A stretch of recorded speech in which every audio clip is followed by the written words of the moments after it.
What's up? It's Queen. Welcome back to QPOTM, Queen Pick of the Month, dimana setiap bulannya aku bakal ngasih fashion item atau fashion brand yang akan aku rekomendasikan untuk kalian. Markimul. Yang pertama ada local brand namanya Dew, tulisannya Due, terus garis miring E, itu singkatan ya, jadi kepanjangannya Dressing Up Everyday Essentials. Katalog produknya Dew lumayan banyak, dan sesuai namanya, Essentials, jadi mostly produk-produk yang mereka jual adalah barang-barang yang essentials, yang bisa dipakai buat daily wear. Jadi kebanyakan produk mereka desainnya polos, tapi kita bisa nemuin lumayan banyak pilihan warna. Meiji Biniu kalian bisa temuin di katalognya Dew. Item mereka yang full print juga ada sih. Ada kayak kemeja Hawaii, terus ada ini nih, kemeja pattern bandana, nanti kita review. Tapi mostly katalog mereka itu desainnya polos, jadi sangat-sangat daily wear, essentials. Jenis itemnya juga lumayan banyak. Kaos ada, kemeja ada, jaket ada, celana panjang ada, celana pendek ada. Celana panjangnya juga ada beberapa jenis. Jeans ada, celana chino ada, celana corduroy ada, celana sweatpants jogger ada. Dan semuanya itu sekali lagi dengan pilihan warna yang banyak. Apalagi celana chinonya, sampai warna pink juga ada. Jadi karena pilihan produk dan warnanya banyak, kemungkinan besar kalau kita lagi nyari fashion item, kita bisa nemuin di katalognya si Dew. Harganya juga oke banget menurut aku. Kaosnya mereka itu di bawah 100.000, ada yang 89.000, sampai di harga 359.000, itu udah harga termahal mereka. Dan di harga itu udah bisa dapat kemeja, kayak si kemeja bandana ini, atau bisa dapat hoodie atau jaket. Jadi menurut aku overall harganya oke banget. Dan di sini aku mau highlight 3 produknya Dew yang aku punya. Pertama si kemeja bandana ini, harganya di 359.000, dan selain colorway yang ini masih ada 2 colorway lain. Tapi buat selera pribadi aku ini yang paling bagus sih. Ini kemeja cuttingnya wasik pol. Aku pakai yang size L, dan ini pas aku berdiri jatuhnya kayak begini. Bahan kemejanya lumayan kaku, jadi pas kita lagi pakai shape-nya itu masih dapet, bukan yang jatuh lemes. Cuttingnya oversize, tapi selain ke samping gedenya, ke bawahnya juga panjang. Tinggi aku 172-an, dan yang size L ini pas lagi dipakai jatuhnya udah di paha bagian tengah gitu. Jadi ini bakal asik banget buat dipakai long line layering, apalagi kalau mau nyari pattern atau mau nyari warna, karena ini kan patternnya rame ya, motif bandana terus warna-warni pula. Aku sengaja pilih yang size gede karena aku mau pakai si kemeja ini buat outerwear kayak sekarang ini. Jadi kemejanya aku pakai kayak jaket, atau bisa juga dikancing santai gitu, jadi pakai daleman terus cuma dikancing 1 atau 2 button doang di bagian tengahnya. Tapi walaupun kemeja ini cuttingnya oversize, dan ini yang aku suka dari kemeja ini, kalau kerah paling atasnya kita kancing, jatuhnya itu masih deket sama leher kita. Jadinya kemeja ini dipakai buat outerwear bagus, dipakai buat daleman kayak buat daleman jas gitu misalnya juga masih bagus. Karena biasanya kalau kemeja yang cuttingnya udah oversize, bagian kerah paling atasnya itu kalau kita kancing jatuhnya tuh longgar banget. Nah kemeja yang lehernya terlalu longgar kayak begitu kurang bagus buat dijadiin daleman. Sedangkan kemejanya si Dew ini walaupun badannya udah oversize, tapi kerahnya ini masih deket sama leher. Cutting kemeja ini top. Terus yang kedua ada outerwear jacket, harganya di 259.900, jadi harganya juga oke banget buat jaket. Aku punya yang warnanya kuning mustard. Selain yang ini masih ada 3 colorway lain. Bagian depan closure pakai zipper, di bagian kiri bawah sama kanan bawah ada kantong, terus di bagian lengannya ada 2 kancing, dan materialnya ini pakai bahan parasut. Jadi ini jaketnya waterproof ya. Aku pakainya yang size M, jatuhnya kayak begini pas dipakai. Cuttingnya agak kebalikan sama si kemeja bandana ya. Kalau tadi kemeja jatuhnya panjang, kalau jaket ini bagian pinggangnya itu nggak terlalu panjang jatuhnya, tapi nggak sampai pendek nge-crop juga ya. Jatuhnya pas lah, just nice. Karena cutting dan fitnya kayak begini pas lagi dipakai, jadinya jaket ini lumayan versatile. Bisa dipakai buat jadi outerwear yang santai, atau mau dibikin yang street look juga bisa, atau mau dipakai yang rapi, zippernya ditutup semua sampai paling atas, dipakai kayak overshirt atau kemeja gitu. Terus bawahannya pakai celana bahan, pakai sepatu loafer, jatuhnya juga bagus. Jadi aku juga sangat rekomen jaket ini karena very versatile. Desainnya juga polos, jadi bisa buat dipakai daily wear. Terus yang ketiga ada celana sweatpants jogger warna hitam. Ini harganya di 259.900. Totalnya ada 3 colorway, ada yang warna hitam, ada warna abu, sama ada warna hijau tua. Ini aku pakai yang size S, jatuhnya kayak gini pas lagi aku pakai. Cutting dan fitnya itu reguler ke slim, jadi pas lagi dipakai nggak yang gombrong gitu. Kecuali mungkin kalau kalian pilihnya upsize ya, upsize 1 atau 2 size. Soalnya di bagian pinggangnya juga ada drawstring, jadi harusnya kalau kalian upsize mau sengaja cari yang lebih gombrong di bagian kaki, masih aman di pinggangnya. Dan cuttingnya itu taper ya, jadi dari atas sampai bawah makin kecil, dan di hemnya itu ada cuff ribbingnya. Kiri kanannya ada kantong, terus di bagian belakang sebelah kanan juga ada 1 kantong. Ya basic item ya, warnanya hitam pula, jadi ini pasti kepake banget. Cutting dan fitnya juga oke buat aku, tapi yang terutama ini bahannya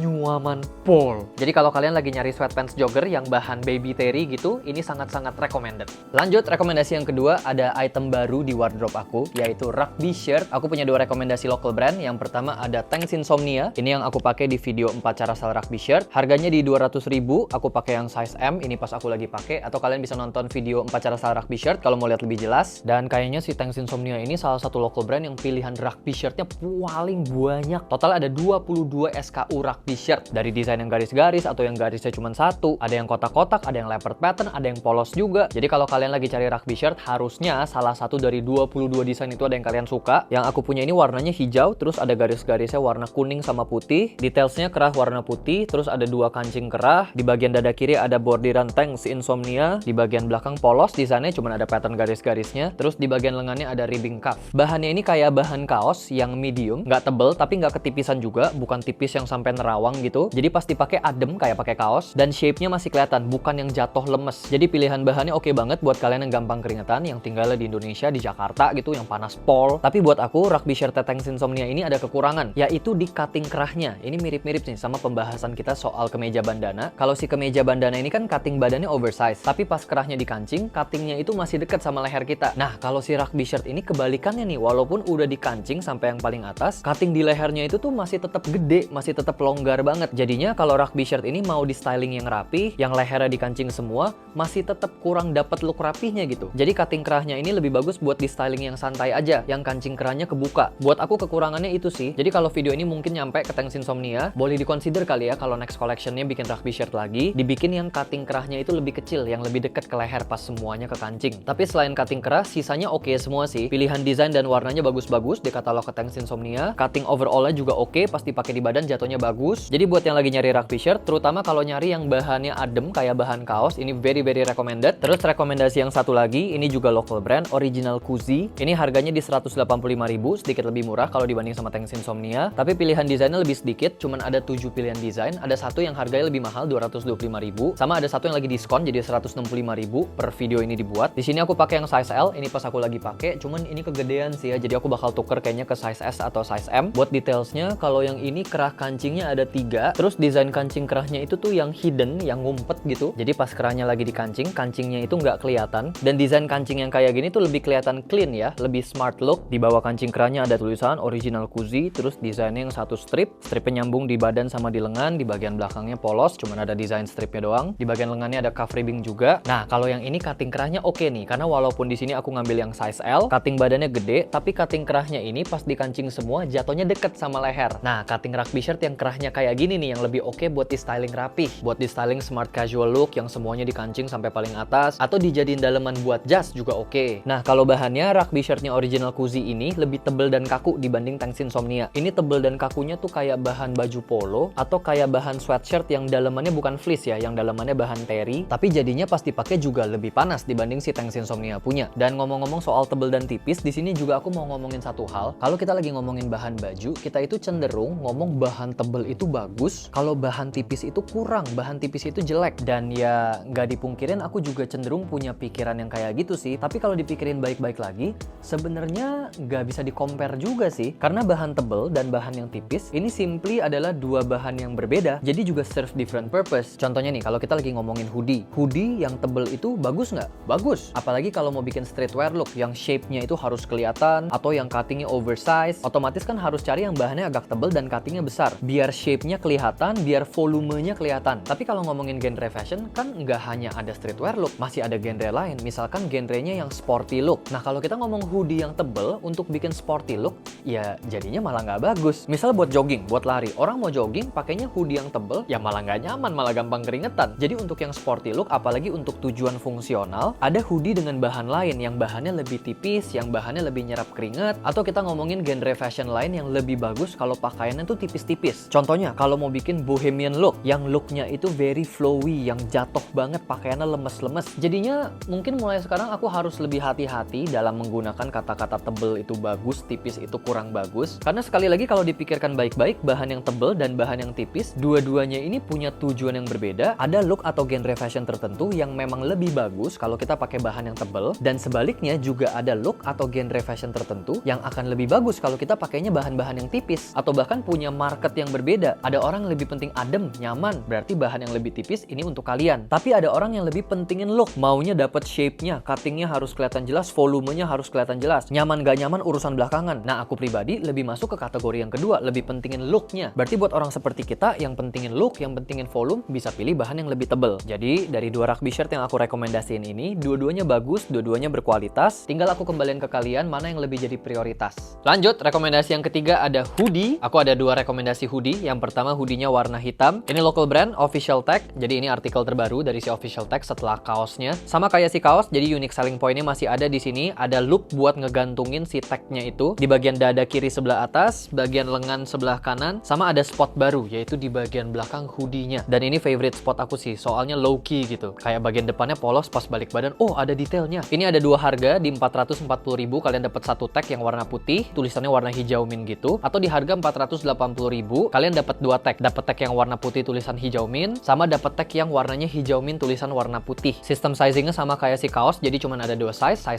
sama size 2. Di sini aku pakainya yang size 1, ini pas aku lagi pakai. Yang size 1 ini pas sih buat di aku, karena aku cobain yang size 2, di bagian lengannya itu tuh terlalu gede gitu. Karena di bagian lengan ada cuff-nya, jadinya tuh kayak di area sebelum lengan terlalu numpuk-numpuk gitu, ngelipet-lipet kalau yang size 2. Jadi kalau buat selera aku lebih oke yang size 1, bahan hoodie-nya tebel, bagian dalamnya liningnya fleece, dan juga ini tipe bahan hoodie yang agak kaku gitu, jadi pas dipakai tuh bodinya dapet banget. Dan yang size 1 ini panjangnya juga oke buat aku, jatuhnya nggak kepanjangan, nggak kependekan juga. Dan di bagian hem pinggangnya itu ada cuff ribbing lagi, jadi cutting di bagian badannya itu agak sedikit mengecil ke area pinggang. Buat dipakai one piece bagus, buat dipakai long line layering, ada kaos keluar dari dalam hoodie-nya juga bagus. Dan karena ada si loop-nya ini, jadi kita bisa modif-modif, bisa kita gantung pakai keychain, atau kita mau ikat scarf, atau mau ikat pakai tali sepatu di bagian dada sebelah kiri, di bagian lengan sebelah kanan, sama di bagian belakang. Selain warna hitam ini ada warna beige juga, jadi ada dua colorway. Jadi buat kalian yang lagi nyari basic hoodie yang desainnya polos, nyari yang cuttingnya oversize dan bahannya agak kaku, jadi shape-nya dapet banget, suka sama hoodie yang bahannya tebel, terus suka modif-modif pakaian kalian digantung ini itu, diikat ini itu, ini hoodie-nya official tag sangat-sangat recommended. Terus ini rekomendasi hoodie yang kedua, ini juga local brand, Hikates Official, warnanya merah, terus kayak acid wash gitu ya, jadi warnanya pudar-pudar. Bagian depannya ada desain tulisan Hikate Drop 6, sama di bagian belakangnya ada desain mata, Now I know what a ghost is. Di bagian lengannya juga ada desain tulisan That's what di bagian lengan kiri, terus di lengan sebelah kanan ada tulisan Unfinished Business, urusan yang belum selesai. Ini harganya di 495.000. Aku pakai yang size XL, ini jatuhnya pas aku lagi pakai. Kalau hoodie-nya Hikates ini memang jatuhnya agak nge-crop, jadi hoodie ini asik banget buat dipakai long line layering, karena apapun yang kita pakai buat jadi daleman jadi kelihatan jelas. Terus di bagian hem pinggangnya itu nggak ada cuff ribbing-nya, jadi hoodie-nya udah nge-crop terus kebuka lebar gitu, nggak mengecil di area pinggangnya. Detailnya juga unik, selain nggak ada cuff ribbing-nya, di bagian hem pinggangnya itu unfinished detail, jadi kayak nggak kejahit gitu, kalian bisa buka kayak begini. Kantongnya juga unik, kayak kantong jaket, jadi ada di sebelah kiri sama di sebelah kanan. Karena kalau hoodie itu kan biasanya pakai kantong kanguru ya, kantong yang di tengah, tapi ini enggak. Bahan hoodie-nya juga tebel, bagian dalamnya lining fleece. Tapi walaupun bahannya tebel, hoodie ini enggak sekaku hoodie-nya official tag barusan. Ini bahannya sedikit lebih lemes. Iya bener, si tag ini bahannya sedikit lebih kaku, yang ini sedikit lebih lemes. Tapi karena bahannya tebel, jadinya pas lagi dipakai shape-nya itu juga tetap masih dapet. Jadi buat kalian yang lagi nyari hoodie dengan cutting yang sedikit berbeda, cuttingnya nge-crop, udah gitu detailnya juga unik, unfinished, kantongnya kayak kantong jaket, bukan kayak kantong hoodie. Ditambah kalau kalian memang suka sama Hikates yang pakai desain font metal, hoodie merahnya ini yang adalah Drop 6 ya, ini koleksi mereka yang ke-6, sangat-sangat recommended. Ini bagus banget dan asik banget buat dipakai long line layering. Lanjut, rekomendasi aku yang keempat ada aksesori yaitu cincin. Ada dua local brand yang aku mau rekomend. By the way, QPOTM ini semuanya local brand ya. Yang pertama ada 0925. Ini satu local brand yang isi katalognya cincin semua. Ada berbagai macam model dengan dua colorway, ada yang silver sama ada yang gold. Kalian bisa ngeliat langsung katalog mereka, ada di Instagram sama ada di Shopee juga. Bahan cincinnya terbuat dari sterling silver. Kalau yang warna emas itu ada gold platingnya 18 karat. Dan yang dimaksud dengan gold plating itu hanya lapisan doang ya. Jadi kayak cincin ini nih warna emas, tapi ini bukan bener-bener isinya semuanya emas murni. Dalamnya itu sterling silver, terus dikasih lapisan emas 18 karat. Jadi kalau ditanya apakah cincin ini emas asli,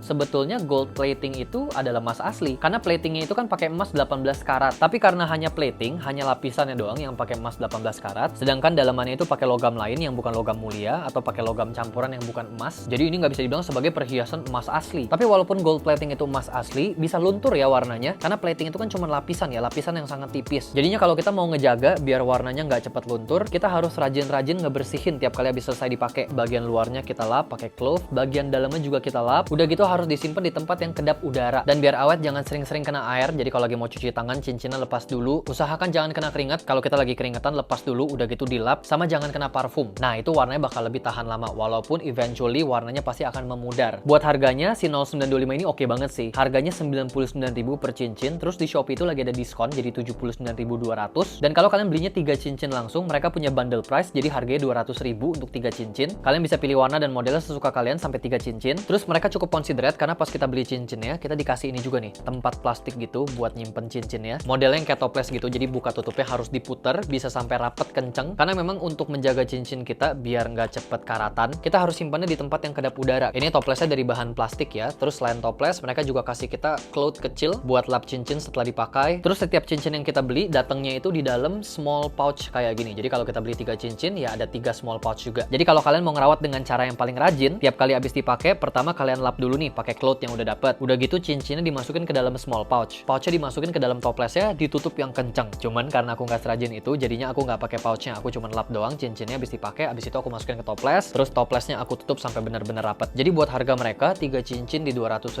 menurut aku ini lebih dari worth it sih. Karena mereka sangat considerate. Mereka ngasih kita item-item buat ngerawat cincin kita. So ini very recommended kalau kalian lagi nyari cincin yang warnanya silver atau gold. Terus satu local brand lagi yang aku mau rekomen namanya Saint Peter Store. Kalau di sini ada berbagai macam aksesori, cincin ada, gelang ada, kalung ada, anting juga ada. Jadi lebih lengkap katalognya dibanding 0925. Tapi si Saint Peter Store harganya jauh lebih pricey. Kayak satu cincinnya bisa di harga 200 ribuan, bahkan ini yang aku punya satu cincinnya di harga 275.000, hampir 300.000. Sedangkan di 0925 tadi 200.000 udah dapat 3 cincin. Terus pas kita beli datangnya itu di box kardus kecil sama dalamnya ada small pouch kayak gini. Jadi kalau dari packaging si 0925 itu lebih considerate karena bisa sampai ngasih kita toples. Si Saint Peter Store ini juga sama pakai gold plating 18 karat. Dalamnya pakai stainless steel atau sterling silver juga. Tapi gold platingnya kalau dilihat langsung side by side sama si 0925, kelihatan kalau si Saint Peter Store punya plating ini lebih bagus. Warna platingnya kelihatan lebih bold gitu. Dan gak cuma cincinnya doang ya, karena aku punya beberapa produk ke Saint Peter, ada kalung, ada gelang emas juga. Dan ini kelihatan banget kalau gold platingnya tuh berkualitas gitu. Jadi aku rasa wajar kalau harganya jauh lebih mahal sampai 3 kali lipat karena memang kualitasnya pun lebih superior. Jadi buat kalian yang lagi nyari aksesori silver sama gold, dua-duanya aku sangat rekomen. 0925 recommended terutama untuk harganya yang sangat-sangat good deal. Dikasih barang-barang juga buat ngerawat cincin kita. Tapi kalau kalian willing buat spend budget lebih, kalian mau aksesori yang platingnya lebih berkualitas, kalian bisa coba cek Saint Peter Store. So guys, itu dia QPOTM Juni 2021. Semoga video ini bisa jadi referensi tambahan buat teman-teman yang lagi mau belanja fashion item. Hope you guys enjoy this video. Thank you so much buat teman-teman yang udah nonton, udah like, share, dan juga subscribe. And I'll see you on the next QPOTM. Peace out.